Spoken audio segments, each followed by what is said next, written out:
구체적으로 그러면 그 다음에 김재명 우리 선생님의 발제를 듣도록 하겠습니다. 예, 안녕하세요. 저는 20분을 안 넘기는 선에서 조금 호흡이 좀 빠르게 진행을 해보겠습니다.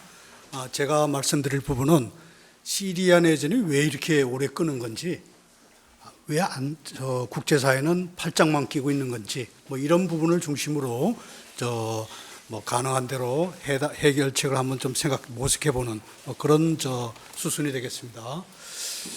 지금 시리아가 우리가 이제 함께 생각해 볼 점이라고 해서 시리아 내전이 왜 안 끝나는 건지, 또 국제 사회가 시리아에 대해서 이 팔짱만 끼고 바라보는 것은 뭔가 리비아하고 좀 다르다, 이런 생각을 우리가 할 수 있죠. 리비아는 여러분이 잘 아다시피 카다피가 40년 동안 독재를 했는데 아랍의 봄이 2011년에 불어닥치면서 나토, 유럽의 그 군사 안보 기구죠, 북대서양 조약 기구가 이른바 리비아 사람의 인권을 걱정하면서 그 리비아 인권 챙기겠다고 개입을 했는데, 시리아는 그럼 시리아 인권은 리비아하고는 인권의 무게가 다른 건지, 뭐 하여튼 그런 의문점을 가지게 되고요.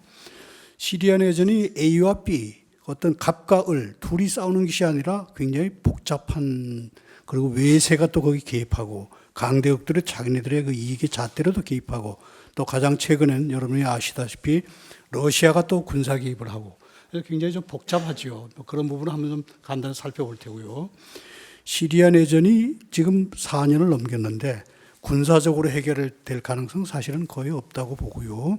결국은 군사적인 해결에는 어차피 바람직하지 않은 것이니까, 그러면 정치적으로, 국제 정치적으로, 또 시리아 내에 어떤 그 정치적으로 해결하는 그것을 우리가 좀 생각해 봐야 될 것 같고요. 과연 이 내전이 그 결말이 어떻게 될지, 끝장을 누가 보면서 웃을지 울지, 사실은 너무나 이 비극적인 상황이 21세기에 그야말로 우리가 문명의 시대를 살면서 엄청난 비극이 벌어지는데, 결국은 최대 희생자는 답이 뻔하지요. 시리아 민중이지요. 그래서 그런 부분 한번 전체적으로 한번 천천히 살펴보겠습니다. 시리아는 우리 한반도보다 조금 작은 나라죠. 그리고 저 밑에 다마스쿠스라는 역사의 도시가 수도이고, 근데 여기가 우리로 치면 이제 한민족, 우리는 지금 단일 민족 국가라는 말은 요즘 안 쓰기로 했다 그러죠. 다민족 사회,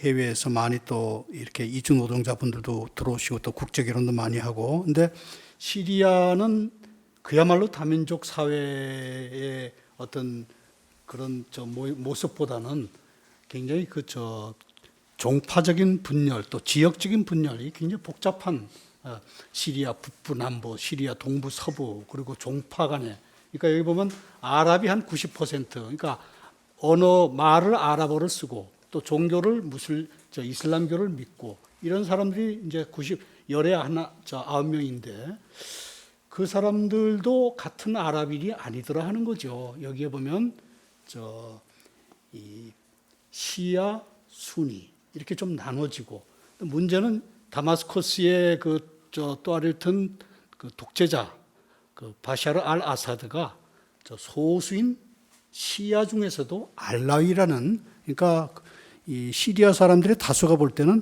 나하고 저 사람하고는 이 신앙의 체계가 다르고 세계관이 다르고, 그래서 서로 하나 되기가 어렵다, 이런 생각을 자연스럽게 하게 되겠죠. 그리고 또 한 10명 중에 한 명은 또 기독교도니까 시리아가 완전히 이슬람 국가라고 말하기도 사실 좀 어려운 부분도 있습니다. 시리아는 1946년에 프랑스로부터 독립하면서 민주주의를 경험한 경험이 별로 없어요. 일단 쿠데타,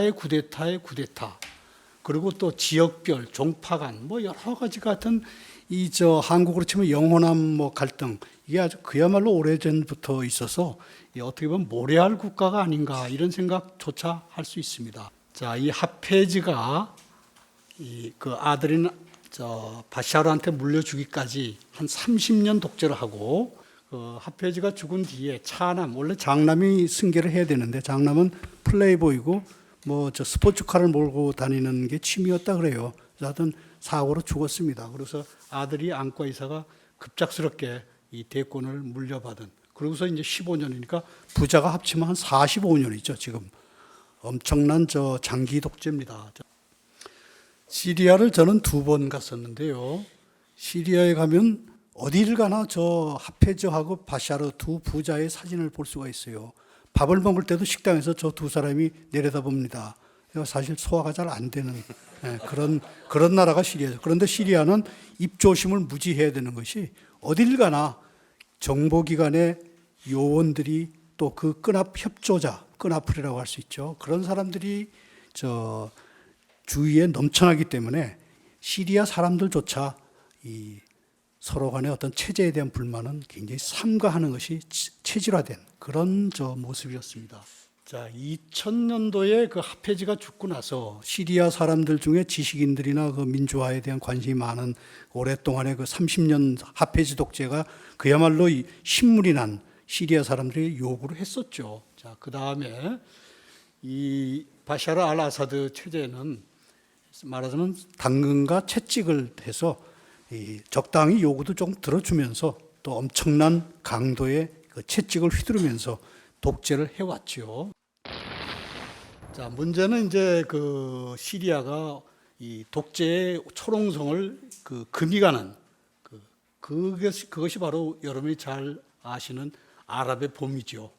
이것으로 시리아 사람들도 우리도 민주화를 지금 이루어야 되겠다 하고 요구를 시작하죠. 자, 그러면서 2011년 3월 15일 날 처음으로 다마스쿠스에서 민주화 요구 시위가 일어나는데 이건 사실 평양에서 김씨 무슨 가문의 오랜 장기 집권을 우리는 실증이 난다고 데모하는 것처럼 엄청난 이 시리아 사람들한테는 어떻게 보면 모험 같은 그런 일이었지만 이미 이 아랍의 봄이 중동을 이 쓰나미처럼 휩쓸고 가는 상황에서는 시리아에서 이런 일이 일어나는 건 사실 당연한 것이죠. 그러면서 아사드 정권에서는 지금까지 해왔던 채찍과 당근 그걸 그대로 또 답습을 합니다. 장기 집권은 나는 안 하겠어. 그러면서 이제 말하자면 연임할 때는 다시 또 투표도 하겠어. 뭐 이런 여러 가지 하면서 또 다른 한편으로는 또 엄청난 그 채찍을 휘두르는 거죠. 그러면서 지금 현재 이 숫자는 사실 좀 유동적입니다만 사망자가 한 24만, 20만에서 25만. 사실 유엔에서는 사망자 통계를 지금 하지 못한다고 포기를 했을 정도로 사망자 통계는 사실 좀 불확실합니다. 또 난민도 국경을 넘은 난민 400만, 또 국내 실향민 또 800만. 하여튼 이 시리아 인구가 1,700만 뭐 이런 정도인데 이 사실은 엄청난 재난이죠. 자, 그치지 않는 이유를 보면 우리가 크게 한 4가지로 하는데 제가 이제 간단하게 말씀을 드리면 정부군 그 시리아 독재자의 정부군과 반군 간의 무력의 균형이 그런 대로 이루어지고 있기 때문에 어느 한편이 어느 한편을 일방적으로 몰아붙여 승리할 수가 없다는 것이죠. 그리고 중요한 거는 이제 국제사회가 유엔을 비롯한 국제연합 같은 사회가 시리아 문제에 대해서 그렇게 효율적으로 대응을 하지 못하고 반기문 사무총장님께는 좀 죄송하지만 반 총장의 그 리더십에도 좀 이 시리아 문제가 사실 좀 금이 간 부분이 있습니다. 그 다음에 또 강대국들, 서구의 강대국들, 미국, 프랑스, 영국, 독일, 뭐 러시아 다 나름의 자기의 국가 이익을 일단 우선을 놓고 시리아 문제를 보기 때문에 특히 이제 미국 같은 경우는 조금 이따 한번 다시 살펴보겠지만 미국의 최대 동맹국인 이스라엘의 국가 안보 그것을 중심으로 놓고 시리아를 보기 때문에 이 시리아 문제에 대해서 이렇게 여태까지 느슨한 정도의 개입 그러나 정확히 보면 방관, 뭐 수수방관, 팔짱을 끼고 봤다 하는 정도로밖에는 해석이 안 되고요. 또 중동은 또 여러분이 잘 아시다시피 시아 순위 간의 어떤 해묵은 종파 간의 갈등이 있죠. 그래서 여기에 그 사우디가 그 순위의 종주국이라 그러고 이란이 시아의 종주국이라 그러는데 각각의 자기의 이해관계에 따라서 시리아 내전을 바라보고 개입하기 때문에 쉽게 끝나지 못하는 상황입니다. 자, 전쟁이 시리아 정부군과 큰 틀에서 보면 반정부군인데 저 반정부군도 또 들여다보면 미국과 서방 세계가 지원하는 반군이 있고 또 사우디, 카타르가 지원하는 또 반군이 있고 또 그러니까 그걸 크게 나누면 친서방, 반서방 이렇게 나눌 수 있고 또 반정부군 중에 제일 또 세력이 막강한 게 IS죠. 이슬람 국가. 그 이슬람 국가라는 반군 세력과 또 아사드 다마스쿠스하고 싸우는 아마 다마스쿠스의 바샤르 정권을 무너뜨리려고 하는 반군과 또 서로 또 전투를 벌이고 그리고 또 앞서 말씀드린 대로 이 사우디와 이란을 중심으로 한 이런 이 지역 패권을 다투는 종파라는 그런 이름 아래 중동 지역 패권을 다투는 그런 또 성격이 들어있어서 전쟁이 그야말로 단순히 갑과 을의 전쟁이 아니더라 하는 그런 부분이 참 전쟁을 더 복잡하고 쉽게 못 끝내는 그런 부분이 있을 것 같습니다.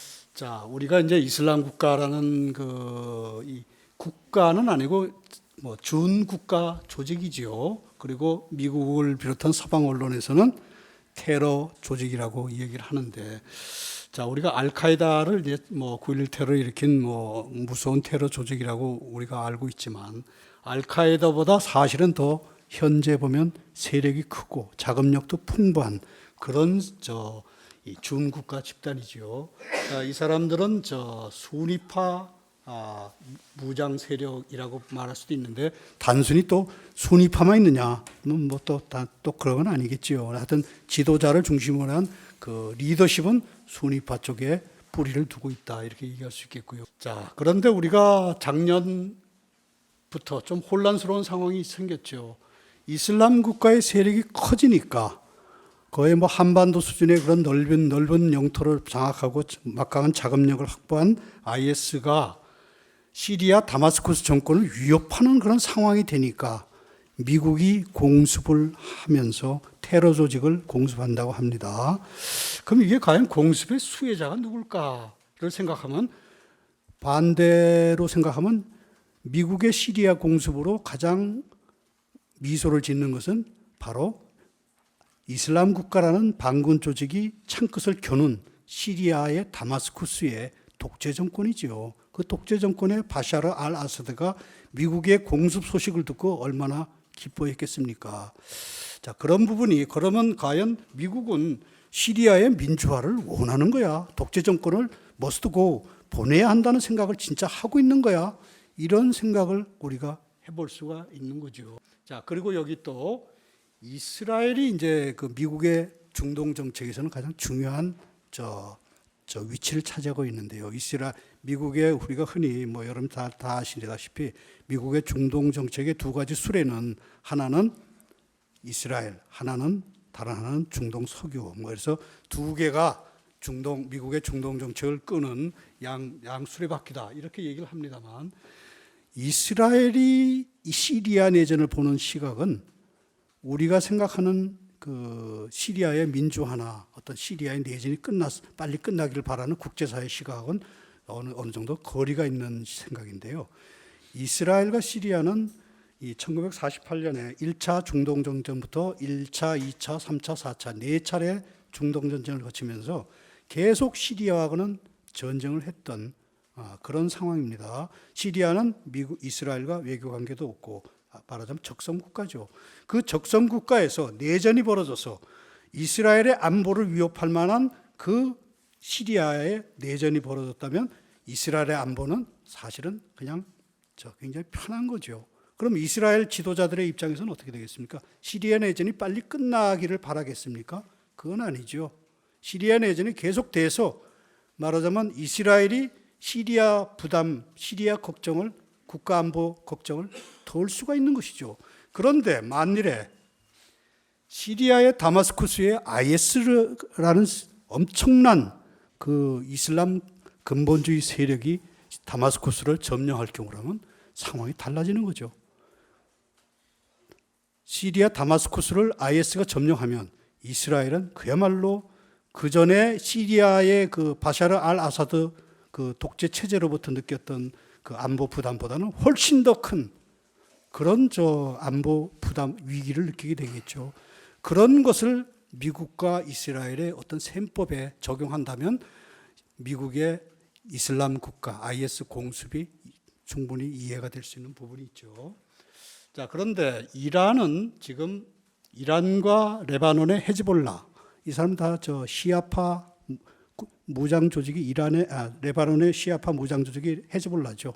그리고 이란 정부도 이란이 시아파의 종주국이니까 이 사람들은 이쪽 그 이란과 헤즈볼라는 독재 체제를 우호적입니다.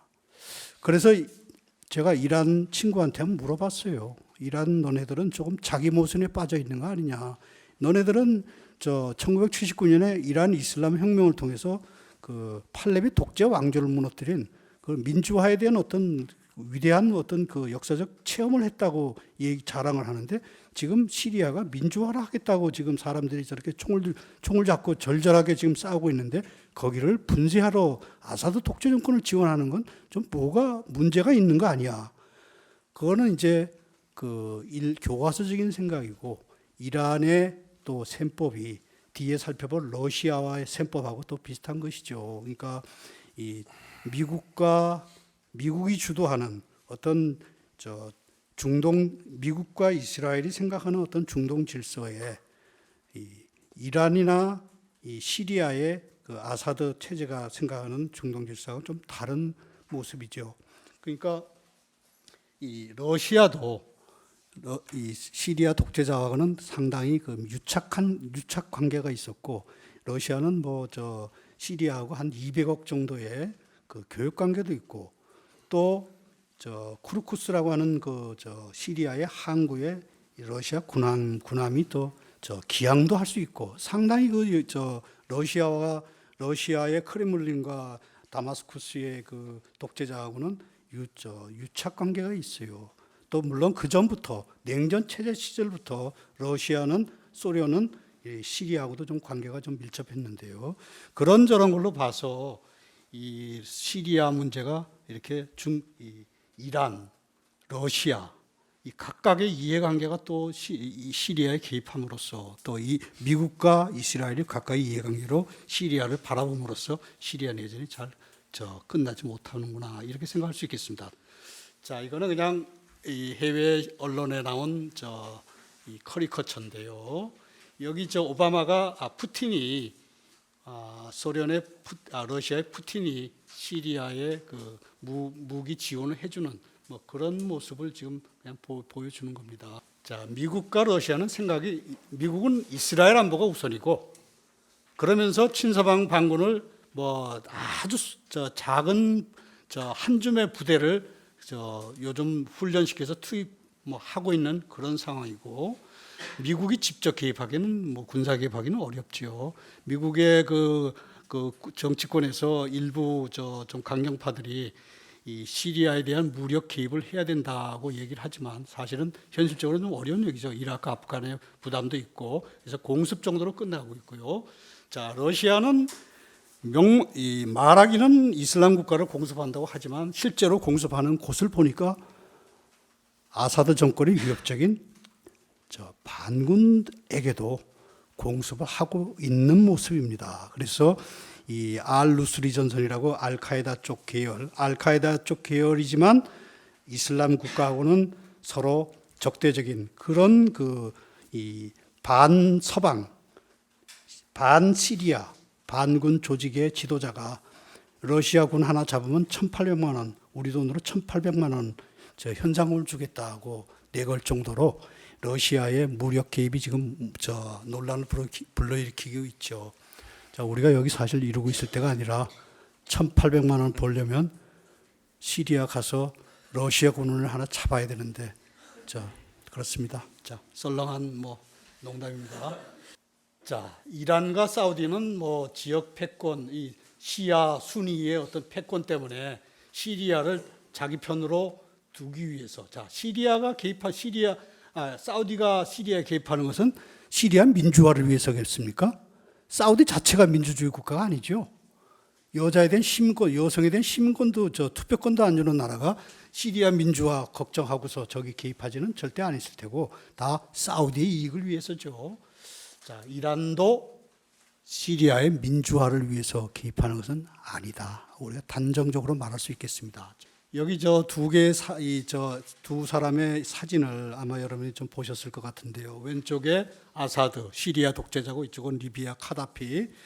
자, 두 사람의 한때 좋은 시절이었습니다. 그러나 하나는 지금 2011년도에 붙잡혀서 반군이 사살해서 정육점에 시신을 걸어놨던 사람이 카다피죠. 저 사람은 그냥 아직도 황금 의자에 앉아 있습니다. 그럼 둘의 운명이 뭐가 이렇게 차이가 날까요? 결국은 시리아는, 리비아는 뭐가 많습니까?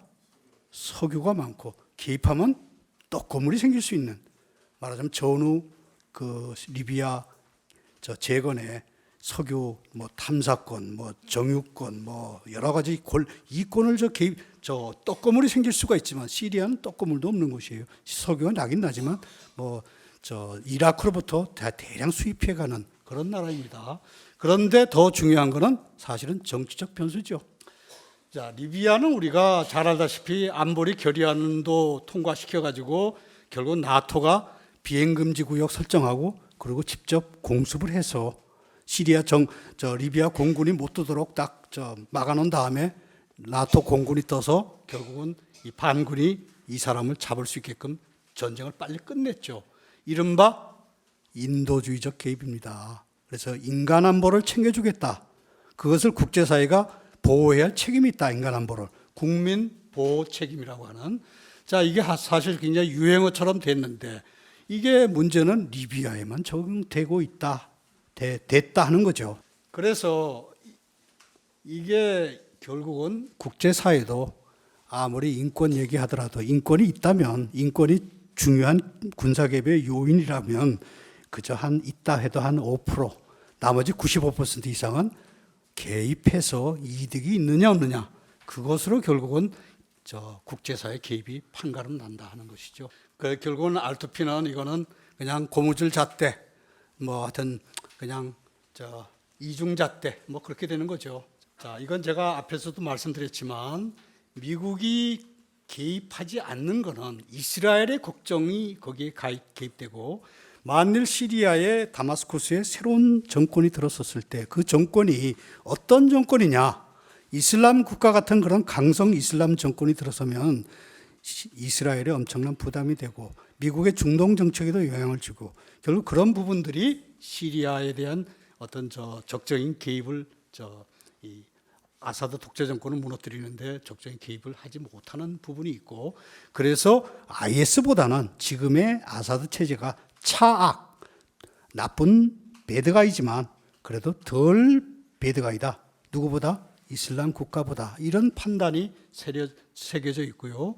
또 미국으로서는 또 군사적 직접 개입하기는 사실 어렵죠. 이라크에서 간신히 빠져나왔고, 그리고 아프가니스탄이 이제 철군도 아직 못하고 있는 상황이고, 이런 부분들이 다 부담이 되는 거죠. 자, 해법. 자, 이제 거의 끝입니다. 대량 학살이 벌어지고, 또 난민이 생겨나고, 국제사회는 팔짱만 끼고, 또 주변국은 대리전쟁만 하고 있고, 이거를 군사적 해법으로는 도저히 풀 수가 없고 결국은 정치적 해법으로 가야 된다는 거죠. 자, 그럼 정치적 해법은 어떻게 되겠습니까? 우리가 이런 모임 갖는 것도 다 전 세계적인 압력의 한 부분이죠.